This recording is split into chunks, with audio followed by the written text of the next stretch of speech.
నమస్కారం, welcome to Telangana స్వరం. నేను మీ యాంకర్ అర్జున్ రెడ్డి. తెలంగాణలో కమర్షియల్ గ్యాస్ సిలిండర్లకు బ్లాక్ మార్కెట్లో విక్రయిస్తున్న ఘటన వెలుగులోకి వచ్చింది. ప్రభుత్వం నిర్ణయించిన ధరల పక్కన పెట్టి కొంతమంది దళారులు సిలిండర్లు అధిక ధరలకు అమ్ముతున్నట్లు ఆరోపణలు వినిపిస్తున్నాయి. ఈ సమాచారం అందుకున్న అధికారులు ఆకస్మికంగా దాడులు నిర్వహించారు. ఈ దాడుల్లో భారీగా కమర్షియల్ గ్యాస్ సిలిండర్లు స్వాధీనం చేసుకున్నారు. అక్రమంగా నిల్వ చేసి విక్రయిస్తున్న వారిపై కేసులు నమోదు చేసి దర్యాప్తు కొనసాగిస్తున్నారు.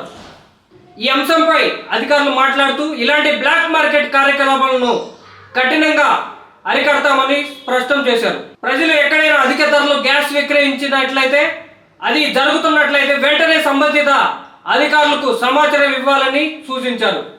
కమర్షియల్ గ్యాస్ బ్లాక్ మార్కెట్ పై అధికారులు దృష్టి సారించారు. ఈ నేపథ్యంలో ఇంకా ఎలాంటి అక్రమాలు బయటపడతాయో చూడాలి.